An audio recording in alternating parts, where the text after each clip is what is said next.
इस चैनल से जुड़े सभी विद्यार्थियों को गुड मॉर्निंग। आज आप लोग के बीच केमिस्ट्री का दूसरा चैप्टर गिनती से वो है अम्ल, क्षार, लवण, एसिड, बेस, साल्ट। समझ रहे हैं? अम्ल, क्षार, लवण को अम्ल, भस्म, लवण भी कहते हैं।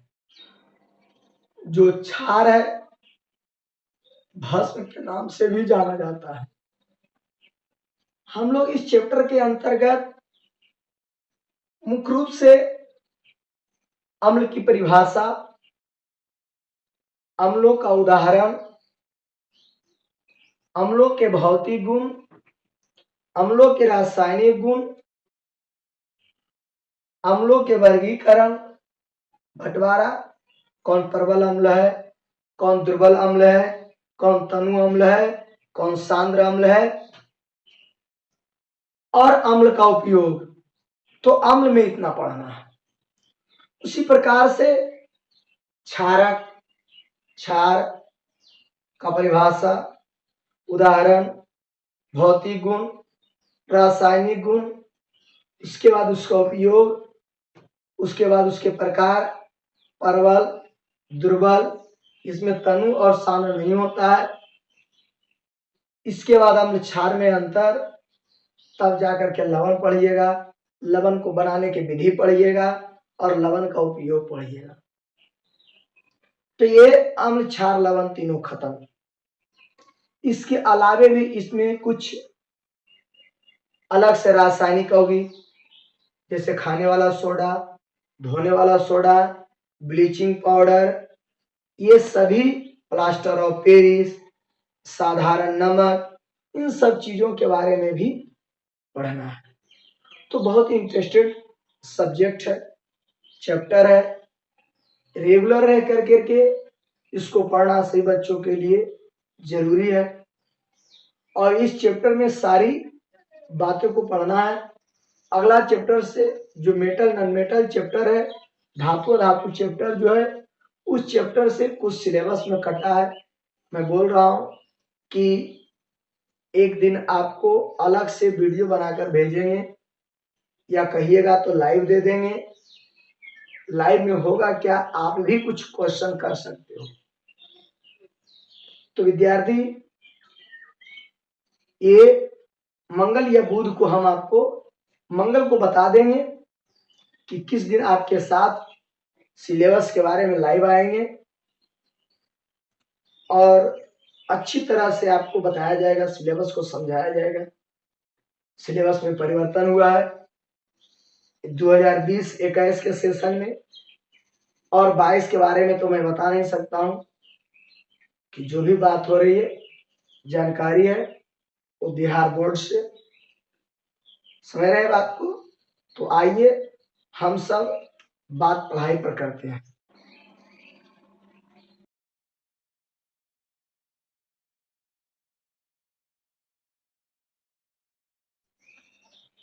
देखिए, तो हम लोग सबसे पहले अम्ल पर बात करते हैं कि अम्ल को अंग्रेजी में एसिड कहते हैं। एसिड जो एसिड्स शब्द से लिया गया है, एसिड को एसिड शब्द से लिया गया है। एसिड शब्द एगो एसिड होता है, ड, एगो ड और स, एसिड्स लिख रहे हैं। एसिड शब्द का अर्थ होता है खट्टा। यानी आप जब किसी भी फल को सेवन करते हैं और उसमें खट्टापन स्वाद महसूस करते हैं, तो उसमें किसी न किसी प्रकार का अम्ल है। चाहे वो अमरूद हो, आम हो, सेब हो, अंगूर हो, इमली हो, टमाटर हो, कोई ऐसे फलों का जब सेवन करते हैं और स्वाद में खट्टा होता है तो उसमें किसी न किसी प्रकार का अम्ल है। हमारे शरीर में भी कुछ अम्ल है, जैसे आंत में हाइड्रोक्लोरिक अम्ल, आप लोग को बायोलॉजी में पढ़ाया गया है। मूत्र में यूरिक अम्ल, हमारे शरीर के अंदर भी अम्ल है। अम्ल ठोस अवस्था में भी होता है, द्रव अवस्था में भी होता है और गैस अवस्था में भी होता है। ऑक्जेलिक अम्ल, ट्राइट्रिक अम्ल, ये अम्ल जो मैंने नाम बोला ये ठोस अवस्था वाले अम्ल है। सल्फ्यूरिक अम्ल, नाइट्रिक अम्ल, मैं 2-4 को उदाहरण 5-10 उदाहरण आप लोग को लिखूंगा। ठोस, द्रव और गैस। अम्ल गैस रूप में ना होकर करके जलीय विलयन के रूप में रहता है और वो गैसीय अम्ल के रूप में आपके शरीर के अंदर जो है हाइड्रोक्लोरिक अम्ल, वही है गैसीय रूप, लेकिन इसमें जल के भी मात्रा कुछ मिला होता है, यानी जलीय विलयन के रूप में। तो ठोस, द्रव, गैस, अधिकांशतः अम्ल द्रव अवस्था में ही होता है। अधिकांशतः अम्ल द्रव अवस्था में ही होता है, ठोस और गैस में बहुत बहुत कम होती है। इसलिए जब इसका गुण लिखाया जाएगा तो गुण में लिखा जाएगा कि अम्ल द्रव अवस्था में होती है, क्योंकि ठोस और गैस में गिना चुना हुआ है, 1-2 है, ज्यादा नहीं। ये था हम लोग को अम्ल और उसकी अवस्था के बारे में जानना। अम्ल का भी आपने सुना कि एसिड शब्द से लिया गया है, इसका अर्थ होता है खट्टा, यानी यह जो है अम्ल का गुण है, प्रॉपर्टी है, एसिड का प्रॉपर्टी है, गुण है। विद्यार्थी, आपको आगे जब पढ़िएगा तो एक प्रश्न आएगा, अभी मैं प्रश्न भी नहीं बोलता हूं, वो बात जब मैं इस परिभाषा को बताएंगे, गुण को बताएंगे, तब वो क्वेश्चन आप खुद कर दीजिएगा या मैं खुद करूंगा। यदि आप कीजिएगा तो जवाब हम देंगे और हम करेंगे तो जवाब आपको देना पड़ेगा, इसलिए आप लोग सोच के रहिएगा। तो विद्यार्थी, अभी जो आपने सुना कि अम्ल का स्वाद खट्टा होता, यह इसका गुण है, प्रॉपर्टी है। अधिकांशतः अम्ल द्रव अवस्था में पाया जाता है। कुछ अपवादों को भी मैंने बताया कि ठोस और गैस में भी होती है। अम्ल जल में विलेय होता है, अम्ल जल में घुलकर आयनों में टूट जाता है, इसलिए अम्ल का जलीय विलयन विद्युत का सुचालक होता है। जितने भी अम्ल है, लगभग सभी अम्ल विद्युत का सुचालक होता है। समझे बात को? अम्ल को जब छुएगा तो चमड़े को जला देता है, चमड़े को जला देता है। आपने कई गुण पढ़ लिया कि यह स्वाद में खट्टा होता है, चमड़े को जला देता है, द्रव अवस्था में होता है, विद्युत का सुचालक होता है, जल में विलेय होता है, जल में घुलकर आयनों में टूट जाता है। समझ रहे बात को? अब आपके मन में यदि क्वेश्चन आया है तो तुरंत कमेंट में लिखें, और नहीं तो मैं तुरंत क्वेश्चन करूंगा। जल्दी सोच के कोई भी प्रश्न। चलिए, आप लोग को नो नो आ रहा, नहीं दिमाग में आया क्वेश्चन? मेरा क्वेश्चन है, आप लोग सोचिएगा, अगला वीडियो में मैं इसका आंसर बताऊंगा, लेकिन मैं देखता हूं कि 24 घंटे में कौन बच्चे इसका जवाब भेजता है।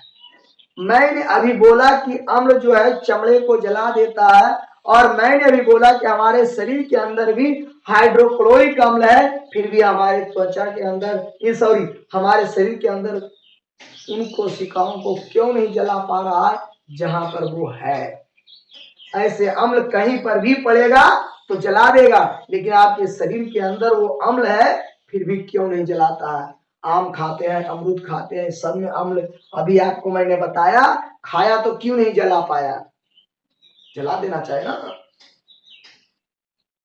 और आपने बायोलॉजी पढ़ा था, याद है कि यदि मनुष्य में अनॉक्सिक श्वसन की क्रिया होती है तो लैक्टिक अम्ल बनता है, यानी हमारे शरीर के अंदर ऑक्सीजन के अभाव में यदि श्वसन की क्रिया होती है तो लैक्टिक अम्ल बनता है।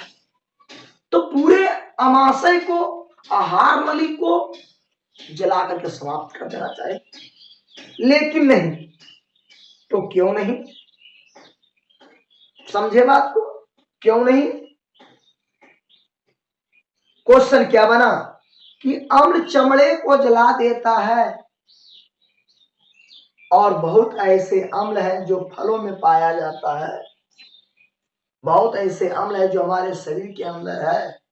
तो उस फल को खाने के बाद हमारे आहार नली क्यों सुरक्षित है, ये प्रश्न आपसे। आप इन प्रश्नों को जवाब ढूंढिए किताब में कहीं पर भी, और कमेंट में लिखिए, नहीं तो फिर अगले वीडियो में मैं इसका जवाब दूंगा। 24 घंटे के बाद जवाब लिख के भेजिएगा, तब चूंकि जवाब समझ के लिख करके भेजिएगा, ऐसे कमेंट में नहीं। जहां ढंग से हो सके कमेंट बॉक्स में नहीं लिख पा रहे हैं तो आप कॉपी पर ढंग से लिख लीजिएगा और फिर उसको व्हाट्सएप कीजिएगा। समझे बात को, ध्यान को सुना। तो ये था गुण। कुछ अम्लों का भी नाम बोले, जैसे सल्फ्यूरिक अम्ल, हाइड्रोक्लोरिक अम्ल, नाइट्रिक अम्ल, टाइट्रिक अम्ल, साइट्रिक अम्ल, देख रहेगा। तो इस प्रकार से बहुत ऐसे अम्ल जिसका नाम बोल दिया। इसके बाद अम्लों से संबंधित परिभाषा हुआ, गुण हुआ, भौतिक गुण अभी पढ़ा। अब अम्लों को इसमें रासायनिक गुण होता है कि अम्ल में जब नीले लिटमस पत्र डाला जाता है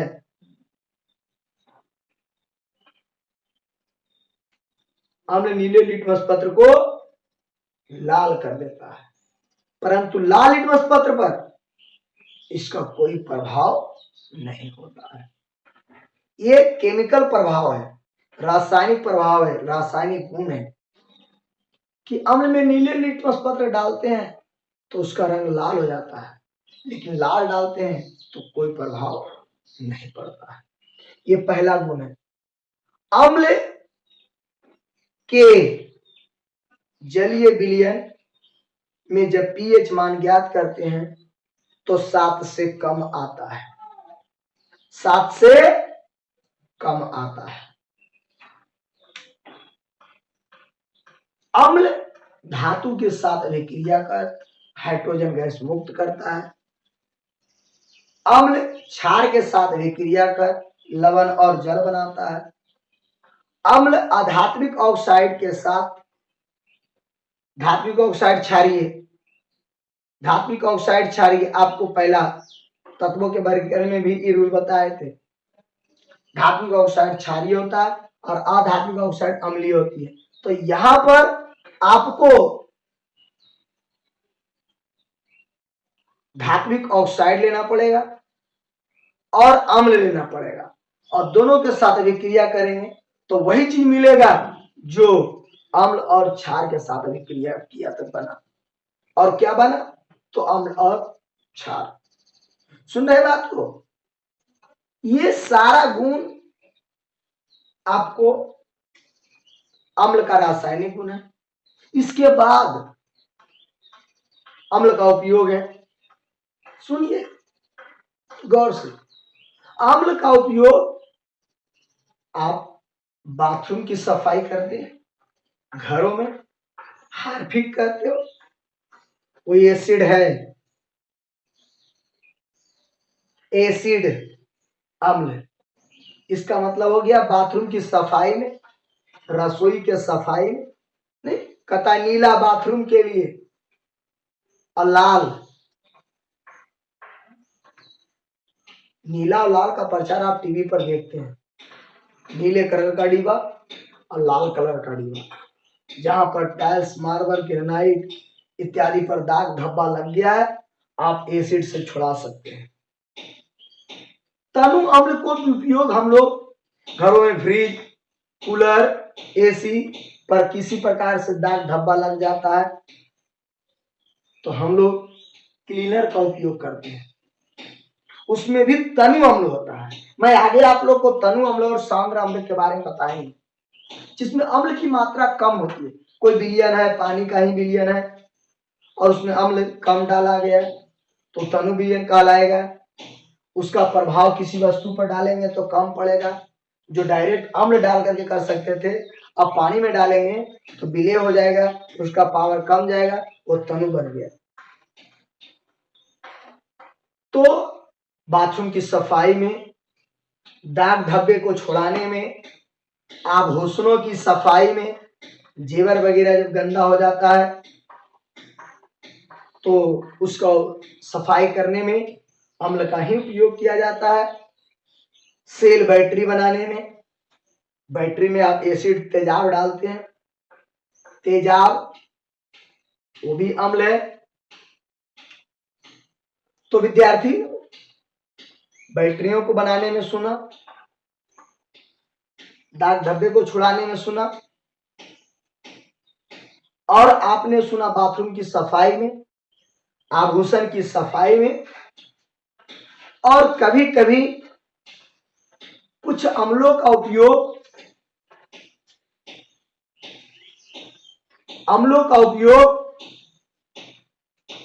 उर्वरक तैयार करने में, फसल उत्पादन को बढ़ाने में उपयोग किया जाता है। तो मैंने इतना जो बात को बताया, अब इन बातों को ध्यान से सुनिएगा, देखिएगा, लिखते हैं।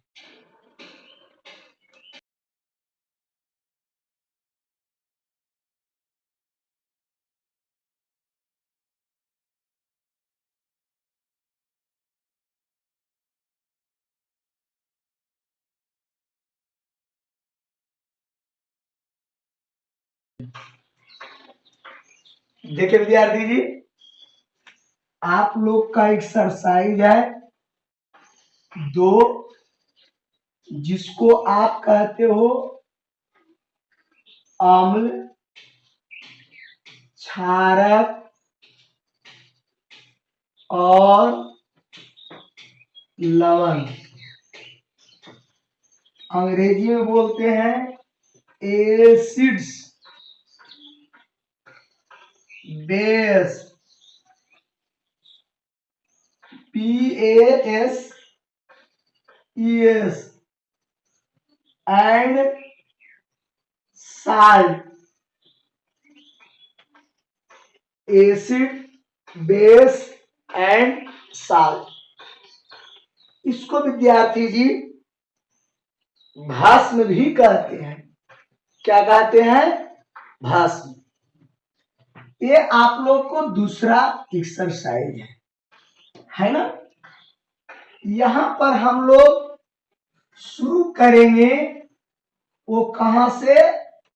अम्ल, जिसको एसिड कहते हैं, अंग्रेजी में एसिड कहते हैं।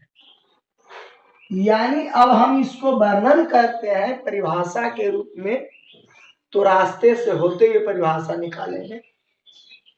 अम्ल, एसिड, अम्ल, यहां से देखिएगा कि अम्ल को अंग्रेजी में एसिड कहते हैं, जो लैटिन शब्द एसिडस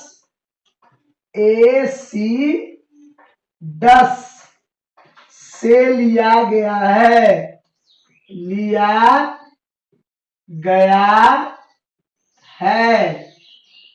जिसका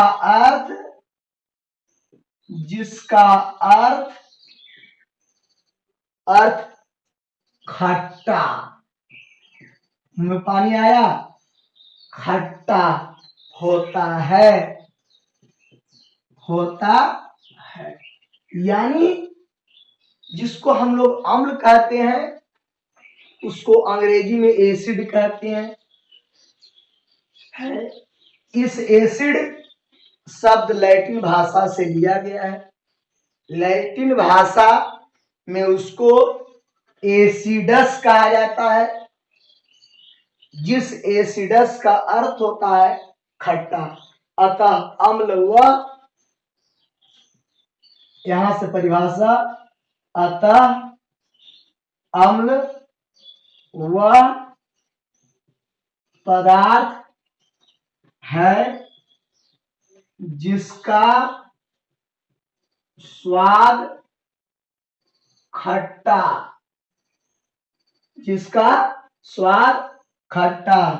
जिसे छूने पर चमड़े को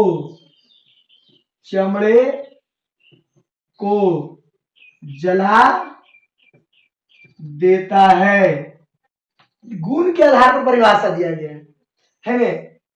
इस अतः अम्ल वह पदार्थ है जिसका स्वाद खट्टा, जिसे छूने पर चमड़े को जला देता है, धातु से अभिक्रिया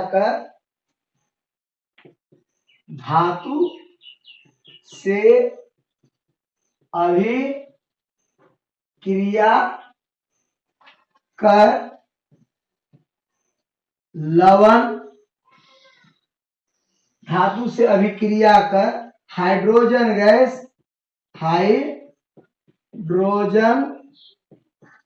गैस मुक्त करता है। ये हुआ डिफिनेशन। और भी है, अम्ल वह पदार्थ है जिसका स्वाद खट्टा होता है, जिसे छूने पर चमड़े को जला देता है, धातु से अभिक्रिया कर हाइड्रोजन गैस मुक्त करता है तथा क्षार को उदासीन कर लवण और जल बनाता है, जिसका जलीय विलयन का पीएच मान 7 से कम होता है, अम्ल कहलाता है। इसमें लिख सकते हैं, जिसके विलयन का पीएच मान, जिसके विलयन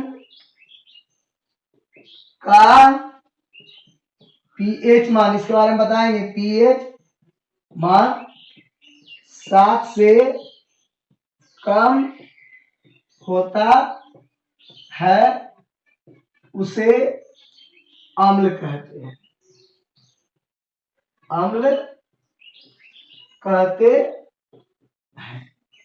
तो इसका परिभाषा जो है विद्यार्थी जी, वो गुण के आधार पर है।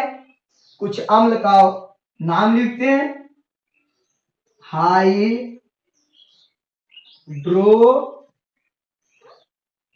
हाइड्रोक्लोरिक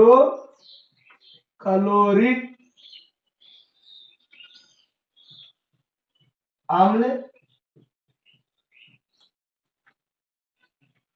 HCl,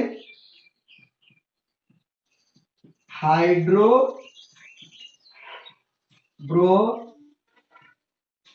अम्ल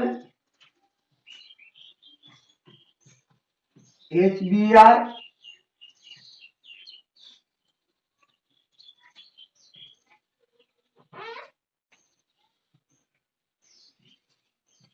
हाइड्रोब्रोमिक अम्ल, सल्फ्यूरिक अम्ल,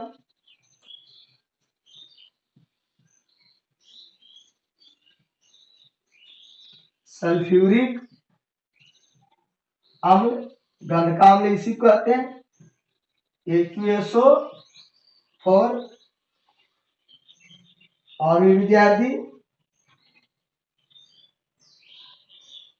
नाइट्रिक अम्ल HNO3, हाइड्रोक्लोरिक अम्ल, हाइड्रोक्लोरिक अम्ल, सल्फ्यूरिक अम्ल, नाइट्रिक अम्ल पर है न, कार्बोनिक अम्ल, ऑक्जेलिक अम्ल, अभी और भी अम्ल है। इतना तक आप लोग को दिख रहा है न। तो ये था अम्ल का, ये अम्लों का वर्णन था, ये अम्ल का यहाँ से परिभाषा हो गया है न। और ये हो गया अम्ल का कुछ उदाहरण, संकेत के साथ, अनुसूत्र के साथ, अनुसूत्र संकेत नहीं। यानी हाइड्रोक्लोरिक अम्ल का अनुसूत्र HCl, हाइड्रोक्लोरिक ब्रोमिक अम्ल का HBr है न, सल्फ्यूरिक अम्ल का अनुसूत्र H2SO4 और नाइट्रिक अम्ल का अनुसूत्र हो गया HNO3।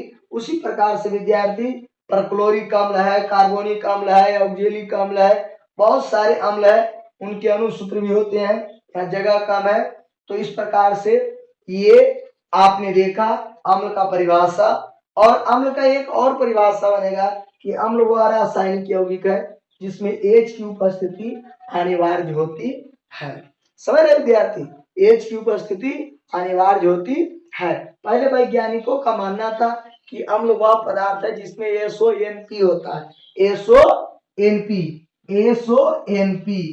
होता है। यानी सल्फर हो, चाहे ऑक्सीजन हो, चाहे नाइट्रोजन हो, किसी न किसी, परंतु आप लोग के ऊपर में ही दो गो दे दिए हैं। ये दो गो एक ऐसा अम्ल पाया गया, बाद में देखा गया कि ना तो उसमें S है, ना तो O है, ना तो N है। तब जाकर करके एक और परिभाषा बना जो सटीक रूप में रहा कि अम्ल उसी को कहा जाएगा जिसमें हाइड्रोजन की उपस्थिति रहेगा।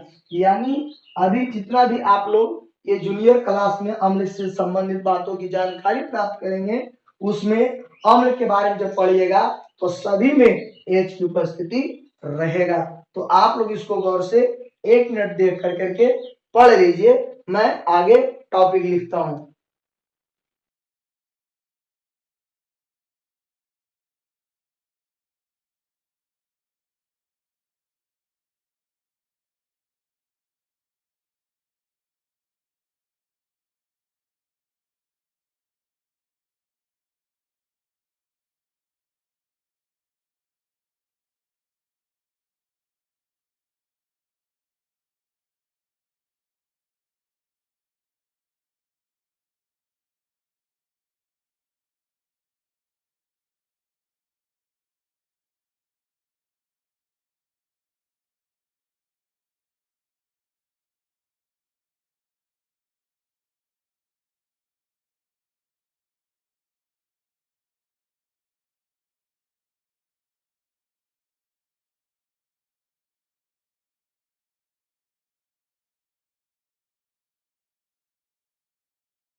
तो आइए विद्यार्थी देखिए, आप लोग के सामने बहुत अच्छी सा बात है, लिखा गया था।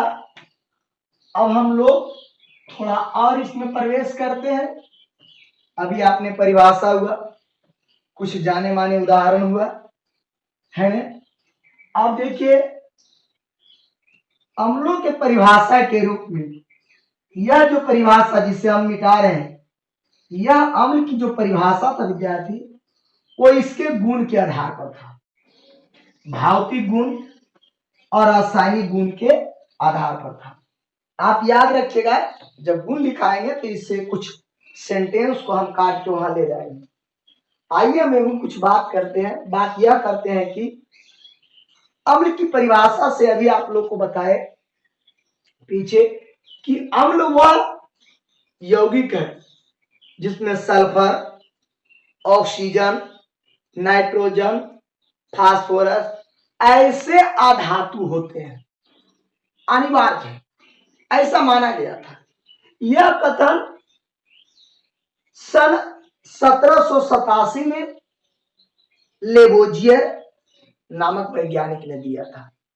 लेकिन कुछ अम्ल जैसे हाइड्रोक्लोरिकम और हाइड्रोब्रोमिकम, न तो एस है, न तो वो है, न तो एन है और न तो पी है। जो लेवोजियर साहब ने बोले कि एस ओ एन पी, एसओएन सन यानी बेटा और बाप रहेगा। लेकिन ये दो वो अम्ल विद्यार्थी जी ऐसा आया कि बाप बेटा कोई नहीं। अतः लेवोजियर साहेब के 1787 वाला बात को त्याग कर दिया गया।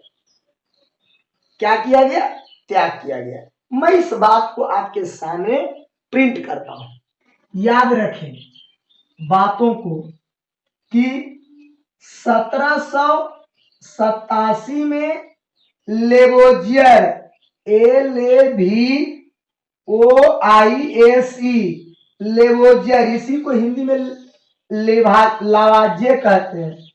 ल आकार आधा व पूरा व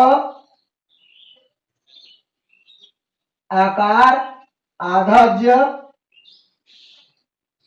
देखो ये हिंदी में लेवाजे और अंग्रेजी में लेवोजियर। 1887 में लेवोजियर ने बताया या बताएं कि अम्ल वह पदार्थ है, अम्ल वह पदार्थ है जिसमें SONP अधातु की उपस्थिति होती है। सुन लिया? 1787 ईस्वी में लेवोजियर साहब ने बताया कि अम्ल वह पदार्थ है जिसमें SONP अधातु की उपस्थिति है। क्योंकि उस समय देखिए H2SO4 तो इसमें तो है, ये है, S भी है, O भी है ना। HNO3 तो इसमें N है, O है। देख रहे हैं? इसके अलावे भी जितने भी आप अम्लों को लिखेंगे उनमें से कुछ ही अम्ल ऐसा पाया जाएगा जिसमें SONP नहीं रहेगा। समझ रहे बात को? तो इस प्रकार से H2CO3 कार्बोनिकम देख रहा है, वो है। इतना में से कोई जरूर रहेगा, इतना में से जरूर कोई एक न एक रहेगा। लेकिन अभी आपके सामने नीचे दिया गया है कि HCl और HBr में ना तो S है, ना तो वो है, ना तो N है और ना तो P है। अतः इस बात को त्याग कर दिया गया। यहां पर उस बात को लिखेंगे कि 1787 में लेवोजियर 1787 में लेवोजियर ने बताए कि यानी छूटा हुआ है, सॉरी में बताए कि, सॉरी ठीक है विद्यार्थी जी, 1787 में लेवाजे या लेवोजियर ने बताया कि अम्ल वह पदार्थ है जिसमें SONP अधातु की उपस्थिति होती है, जैसा कि आपने देख रहे हैं। लेकिन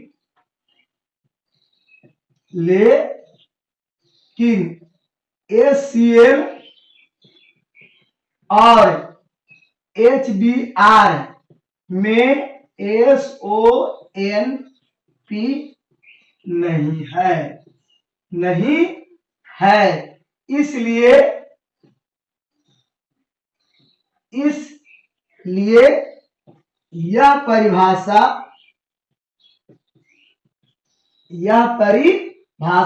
सभी अम्लों पर लागू नहीं हुआ। समझे विद्यार्थी जी? फिर से दोहरा लीजिए, ऊपर से हिस्ट्री की तरह है कि 1787 ईस्वी में लेबोजियर साहब ने बताए थे कि वो अम्ल वह पदार्थ है जिसमें SONP की उपस्थिति रहेगा, लेकिन हाइड्रोक्लोरिक अम्ल और हाइड्रोब्रोमिक अम्ल, ये दो ऐसे अम्ल पाया गया उस समय जिसमें SONP किसी की उपस्थिति नहीं थी, अतः यह परिभाषा सभी अम्लों पर लागू नहीं होता। तब कुछ दिन आगे बढ़कर 1811 ईस्वी में देवी नहीं डेवी, DAVY,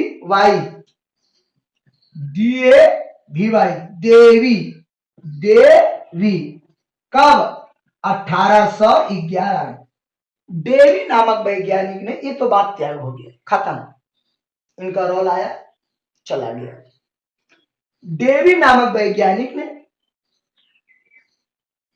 इस परिभाषा को गलत साबित हो जाने के बाद उन्होंने बताए कि अम्ल वह पदार्थ है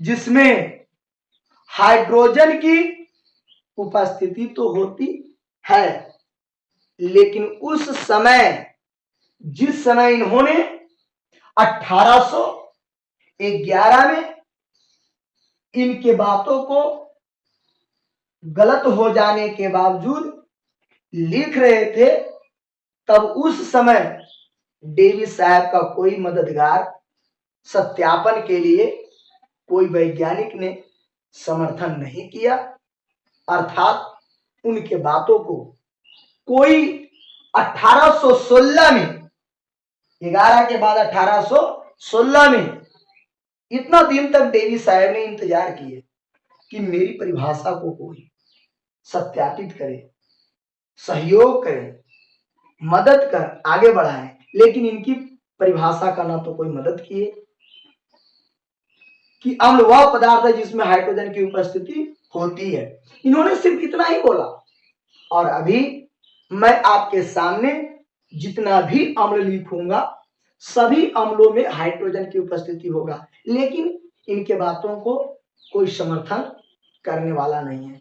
तो अकेले चना भाड़ नहीं फोड़ता है, डेवी साहब की बात आगे नहीं चला, और फिर कुछ दिनों के बाद उन्हीं शब्दों को सुधारा गया, उसमें एक शब्द को और जोड़ दिया गया। क्या जोड़ा गया? कि अम्ल वह पदार्थ है जिसमें हाइड्रोजन की उपस्थिति तो अनिवार्य होती है, लेकिन वह हाइड्रोजन धातुओं द्वारा विस्थापित होता है। वह हाइड्रोजन धातु द्वारा विस्थापित होता है। मतलब ये जो आप हाइड्रोजन देख रहे हैं, यदि इसको किसी मेटल के साथ रिएक्शन कराएंगे, धातु के साथ अभिक्रिया कराएंगे, तब वह वहां से विस्थापित होगा और उसके स्थान पर, हाइड्रोजन परमाणु के स्थान पर, आपका जिस धातु के साथ रिएक्शन करा रहे थे वह धातु वहां चला जाएगा। इस अभिक्रिया को आपने पीछे वाला चैप्टर में विस्थापन अभिक्रिया का नाम दिया था। यानी यहाँ पर धातु के द्वारा अम्ल से हाइड्रोजन का विस्थापित होता है, हटना होता है। समझे बात को? तो आइए आप इसको पहले ध्यान से इतना एक 20 सेकेंड में पढ़िए, मैं डेवी जी के बातों को लिखता हूं।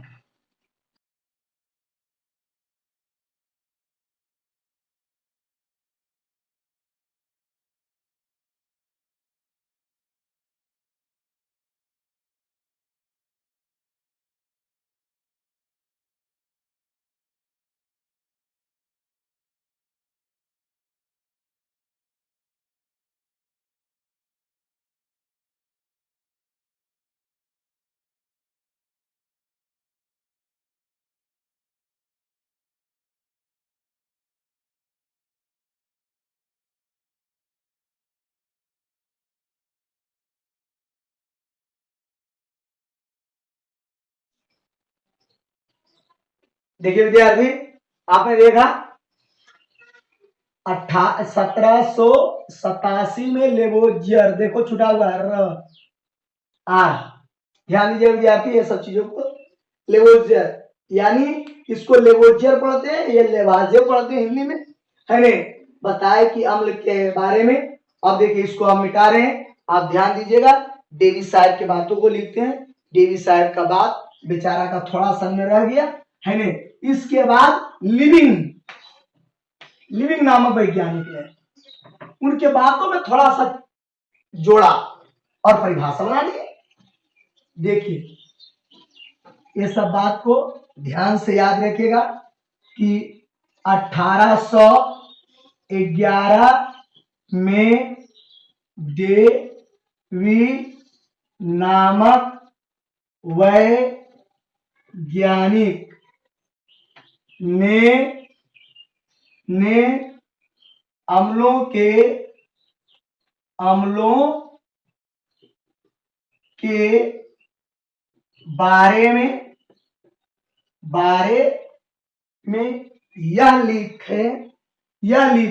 ने अम्लों के बारे में यह लिखा कि अम्ल वह पदार्थ है जिसमें हाइड्रोजन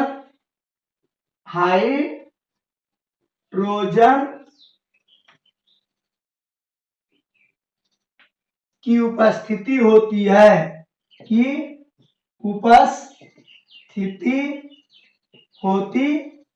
है, परंतु इस परिभाषा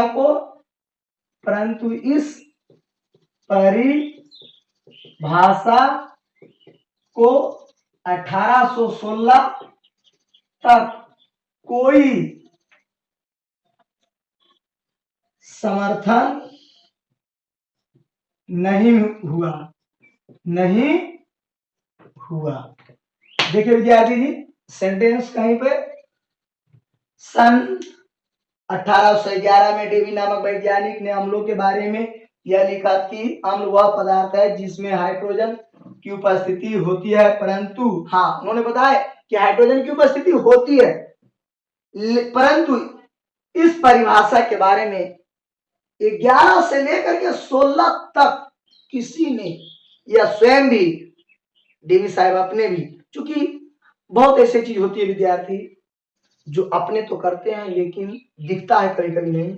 जैसे कि आपने देखा कि लेवोजियर का स्पेलिंग लिखा, आर छूट गया, हो सकता है कभी ई छूट जाए, हो सकता है कभी, तो बहुत कम ही ऐसा कॉन्सेंट्रेट ऑफ माइंड होता है, प्रेजेंट ऑफ माइंड होता है कि बहुत छोटी सा गलतियां में आप अपने आप को तुरंत संभालने में बहुत कम ही सफल पाइएगा। तुरंत कुछ समय बाद तो डेवी साहब ने भी जो परिभाषा दिए उस परिभाषा को लगभग, उन बातों को लगभग देख रहे हैं 11 से 16 तक के बात चला, लेकिन कभी भी प्रेजेंट ऑफ माइंड में इस बात को नहीं आए कि अम्ल वह पदार्थ है जिसमें हाइड्रोजन तो है, इन्होंने ही कहा, लेकिन उस हाइड्रोजन का विस्थापन धातु के द्वारा होता है। इन्होंने इतनी बातों को नहीं लिख सका। खैर कोई बात नहीं, ऐसी बात नहीं है उनके पास माइंड के अभाव था, ऐसी बात नहीं है, कभी कभी ऐसा हो जाता है। कभी अनदेखे में अंधा भी पका हुआ आम गिरा देता है, तो ये नहीं कि वो निशानेबाज हो गया। तो आइए विद्यार्थी जी, हम लिविंग साहब के बातों पर बात करते हैं। लिविंग 1838 में अम्लों के बारे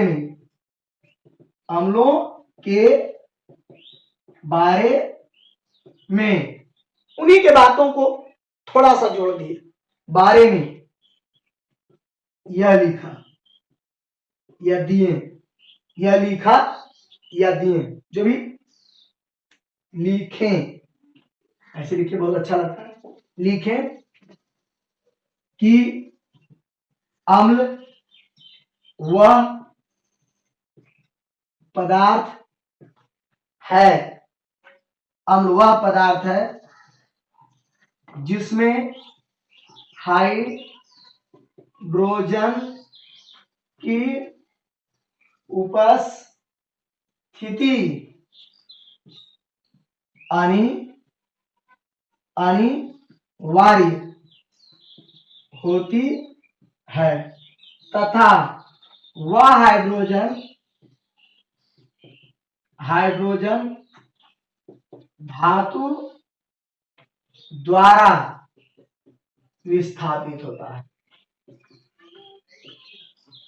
विस्थापित होता है।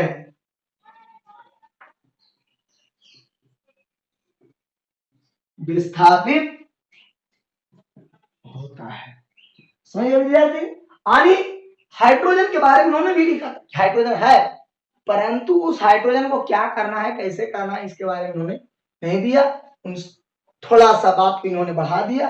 लिविंगस्टाइन ने 1838 ईस्वी में अम्लों के बारे में इन्होंने क्या लिखा कि अम्ल वह पदार्थ है जिसमें हाइड्रोजन की उपस्थिति अनिवार्य होती है तथा वह हाइड्रोजन धातु द्वारा विस्थापित होता है। जैसा कि आपको परिभाषा में लिखाए थे कि धातु अम्ल के साथ विक्रिया कर हाइड्रोजन गैस निकालता है, देता है, निकलता है, यानी जब विक्रिया करता है तब उससे हाइड्रोजन गैस निकलता है। वह हाइड्रोजन को विस्थापित हाइड्रोजन कहा जाता है विद्यार्थी। तो यह बात किनका है, तो लिविंगस्टाइन का है। कब दिया गया था, 1838 में दिया गया था, है ना। यह बात किनसे चुराया गया है, लिखा गया है शब्दों में, तो डेविस साहब के। डेविस साहब इन बातों को कब दिए थे, 1811 में दिए थे। लेकिन 1811 से लेकर के 1816 तक इनके कोई भी बातों को ना तो समर्थन किए और ना तो उनके बातों पर कोई प्रयोग किया गया, है ना। इसलिए उनके परिभाषा को त्याग कर दिया गया। तो अम्ल की परिभाषा में लेवोजियर साहब को और डेविस साहब को दोनों की परिभाषाओं को त्याग किया गया और 100% इनके बातों को, लिविंगस्टाइन के बातों को सत्य साबित हुआ। और आगे चल करके ब्राजेलियस साहब ने भी अम्ल के बारे में कुछ देते हैं कि अम्ल वह पदार्थ है जो जल में घुलकर हाइड्रोजन आयन देता है। यह बात भी सही है, क्योंकि हाइड्रोजन है, जल में घुलेगा, टूटेगा, आयनिक उत्क्रिया होगा और वहां से हाइड्रोजन आयन देता है। यदि पूर्णतः हाइड्रोजन आयन देगा तो प्रबल अम्ल, और आंशिक रूप में देगा तो निर्बल अम्ल। उसी के आधार पर प्रबल और निर्बल अम्लों को वर्गीकरण किया जाता है। तो अभी आप लोग इस वीडियो में यहां तक देखा, सुना, आप फिर से इसको देख लीजिए। मैं आगे इसका भौतिक गुण लिखता हूं, अम्ल के भौतिक गुण परिभाषा से निकालूंगा। उसमें परिभाषा में 2-4 भौतिक गुण था, उसको लिखूंगा और फिर साइड से जो बताए उसको लिखूंगा, पूरा फिनिश हो जाएगा। ध्यान दें।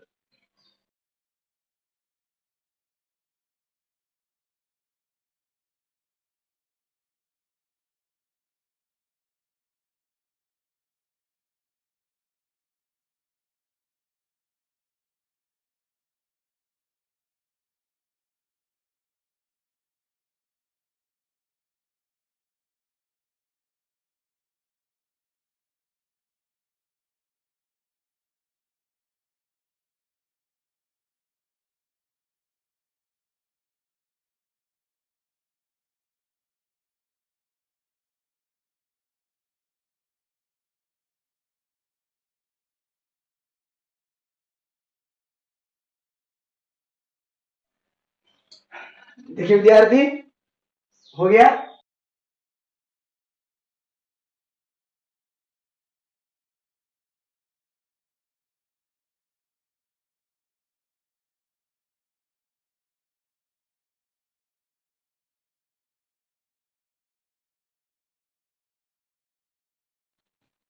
देखिए विद्यार्थी जी, क्वेश्चन है अम्ल के भौतिक गुण को लिखें। बहुत इंपॉर्टेंट है, याद रखिएगा। आंसर है विद्यार्थी कि आम्ल के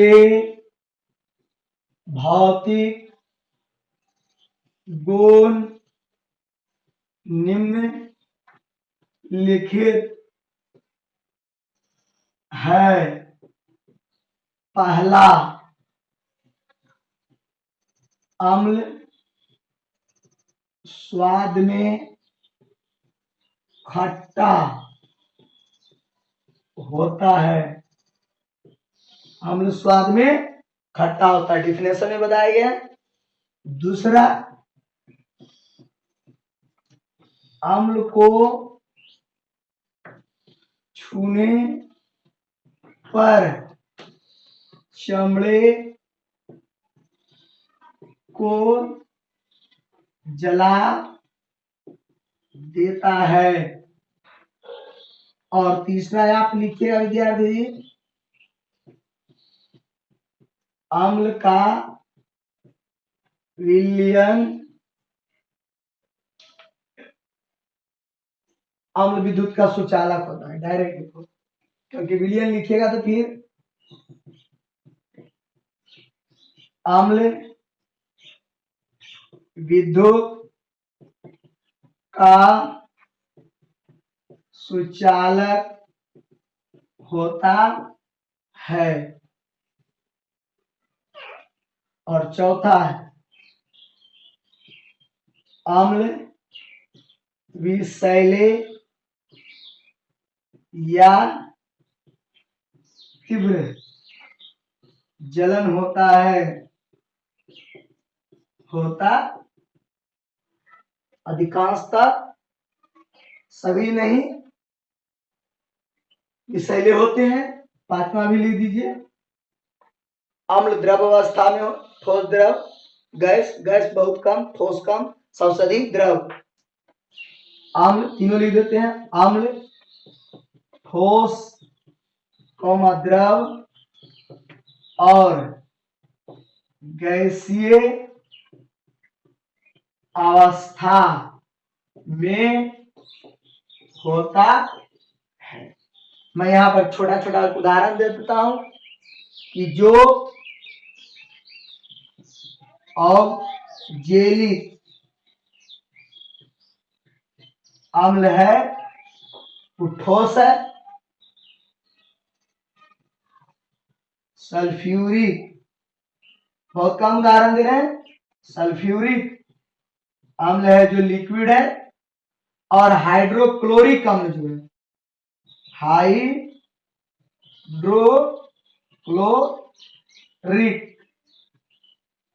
अम्ल है जो विद्यार्थी गैस या एक्यू, जलीय विलयन के रूप में रहता है। इसमें गैस की भी मात्रा होती है और द्रव की मात्रा होती है, इसलिए विद्यार्थी गैस एक्वारिजियम। तो विद्यार्थी जी याद रहे कि औद्योगिक अम्ल, टाइट्रिक अम्ल, ये सब जो है विद्यार्थी साइट्रिक अम्ल, ये सब ठोस अवस्था वाले अम्ल है। सल्फ्यूरिक अम्ल, नाइट्रिक अम्ल और क्लोरिक अम्ल, ये सब लिक्विड अवस्था वाले हैं। हाइड्रोक्लोरिक अम्ल, हाइड्रोब्रोमिक अम्ल, ये सब गैसीय विलयन के रूप में है विद्यार्थी जी। तो ये सब आपको अम्ल का भौतिक गुण हुआ कि अम्ल जो होते हैं स्वाद में खट्टा होता है, अम्ल को छूने पर चमड़े को जला देता है, अम्ल विद्युत का सुचालक होता है, अम्ल विषैला होता है और अम्ल तीनों अवस्थाओं में लगभग होता है।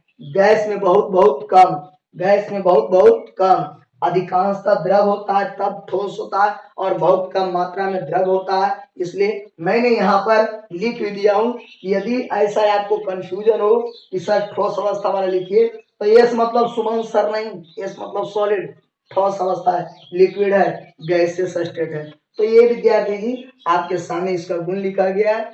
आप चैप्टर को ध्यान से पढ़ेंगे, रेगुलर रहेंगे, लाइव जब आए तो समय पर आए, मैं बार बार कहता हूं, और वीडियो को पूरा देखें। अब हम लोग को अच्छे दिन नहीं आने वाला है, हम लोग को YouTube से जीवन बिताने वाला है। इसलिए इस चीज को छोड़ के भागिएगा तो कहीं नहीं जाइएगा, फिर से वापस कहीं लौट के आइएगा। यदि पढ़ना है तो, नहीं पढ़ना है तो फिर हम पंछी उन्मुक्त ग्रहण के पिंजरे में न रह पाएंगे। यदि आप पिंजरे के अंदर बनिएगा, कैद रहिएगा, तो खुली सैर में करने वाले पंछी की तरह आजाद जब खोजिएगा तो वैसा नहीं मिल पाएगा जैसा यहाँ। तो दोनों को अलग अलग तरीका होता है विद्यार्थी। तो आइए आप लोग के बीच इसका गुण मैंने बताया, फिर अगले दिन इसी चैनल के साथ हम आप लोग को इसी वक्त मिलेंगे। तब तक सभी विद्यार्थियों को धन्यवाद और वीडियो देखते रहें।